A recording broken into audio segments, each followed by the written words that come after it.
Brigid Brophy. Have you ever heard the name?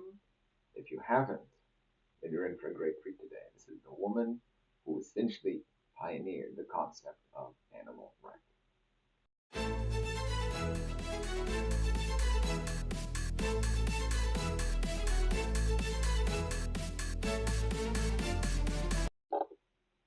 Hello everyone, welcome back to Practical. Today we're going to talk about Brigid Brophy, a true pioneer of the concept of animal rights. Quickly, here's her biography. She was born in 1929 in London, England. She acquired a literary education. She studied at Oxford. She later became a novelist. She wrote several novels, maybe 7 or 8, something like that. Many volumes of non-fiction, literary criticism. And she was known as a polemicist, right? She said controversial things. And this gained her reputation. Animals were often the subject of her novels, such as her first novel, Hackenthaler's Ape, which is about a gorilla in the London Zoo. And then she was known as an anti-vivisectionist, pro-animal rights advocate. In fact, she wrote just a short essay published in a newspaper, The Rights of Animals, in 1965. And this, you might think, when did this idea of animal rights come into being? Right at this time. We're talking about mid-20th century. And then she died in 1995. So we can define her thoughts as influenced by feminism. This idea of equality of the sexes that's going to be huge for her. Humanism, this idea that human beings, I'm talking about not necessarily Renaissance ideas, but more the French Revolution, American Revolution ideas, unalienable rights. People are born with rights to health and happiness and life. And then from this idea of animal welfare, in the 1800s, people had an idea about animal welfare. We can tell animals are sentient, therefore we have to treat them well. But Brigid Brophy goes beyond that, says, no, that's not enough, because it doesn't matter that you treat them well. If you kill them, you're taking away their right to live. They have a right to live. Gary Francione wrote an essay on Brigid Brophy where he says, Brophy's position explicitly vindicated the right of sentient beings to live. That is, hers was a position not about the welfare of animals to exploit, but about the right of animals not to be exploited. Exactly. Brophy was claiming animals have a right not to be exploited.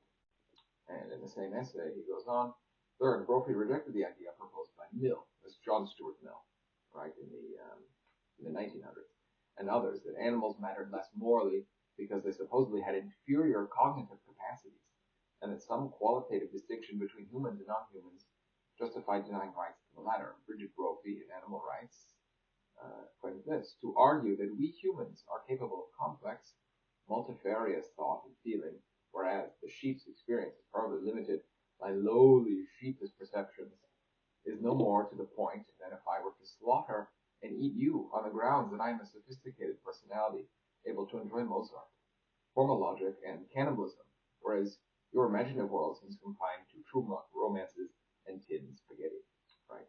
So she makes a very strong argument here that it's not about intelligence, perceived intelligence for one.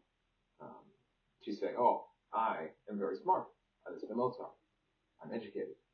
Therefore, I have the right to eat you, be a cannibal, because you're stupid, you're dumb, you read romance novels, and you eat prepared food from the grocery store.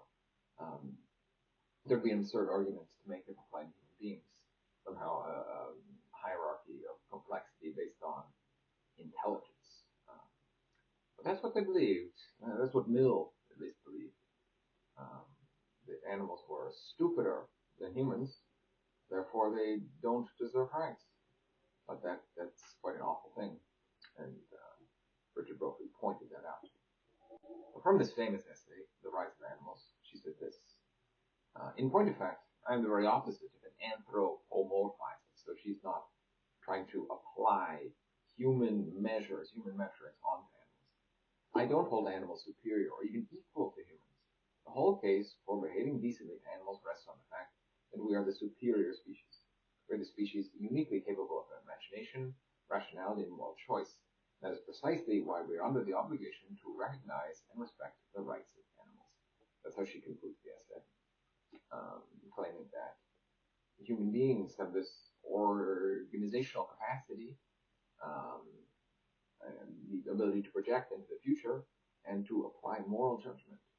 And that power that human beings have means they also have the responsibility to not kill and not destroy other animals. I mean, imagine a world where the tigers ran everything, with the tiger government. I mean, I don't think tigers would really care.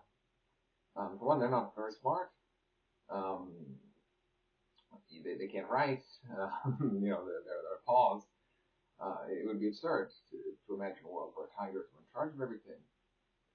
I don't think they would be very, very kind to other animals, right? It would be a completely carnivore society. Whereas, as human beings, we have a little bit more between years, all right? And as such, it is our duty and our responsibility to say, hey, this is wrong. It's wrong, hey, to keep an animal in a cage for its whole life and then to mistreat it, and at the end of it, to kill it. There's something wrong about that. We have that ability to make that choice. Therefore, we have to use it. Going on, is my last quote from a speech she gave. A felicitous day for fish, in which she challenged fishing. One of the first people to do so, really. I mean, in fact, angling is an activity, an atrocity, that depends on the most monstrous of all class barriers. The class barrier our species has fantasized between us, on the one side, and on the other, all the other animal species on the face of the earth, all of whom are remotely or closely our kin.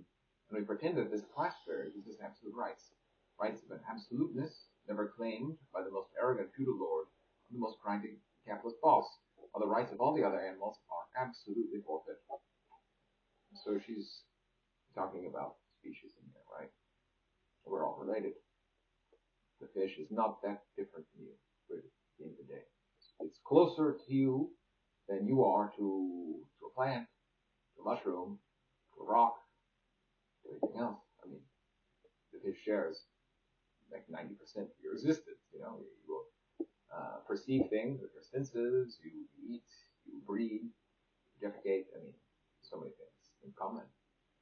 But we're crueler, and she says, Brigid Brophy says, we are crueler than feudal lords, that had serfs, right, who worked for them, who they overtaxed and overburdened, and they didn't care about, and they died of disease, and they lived in terrible working conditions. And the worst kind of sweatshop capitalist owner, the most exploitive person possible. I mean, normal human beings are worse than that to fish. I mean, you take a hook and you fish it out of the pond. It's such a terrible thing. So anyway, that concludes my brief intro to Brigid Brophy, taking a look at some of her texts.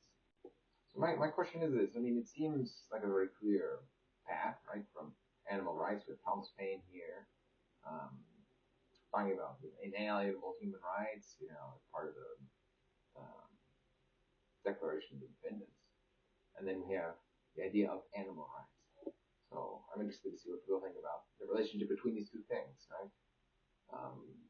Are they related? Are they? Because they seem somehow against one another to a certain extent, right? Is in one or the other, or are they just complementary to one another? We'll see what people think below. But with that, I will say thanks for watching, and I will say I don't know if the tiger print top is intentional, and if it was, it's a great choice. Animal rights activist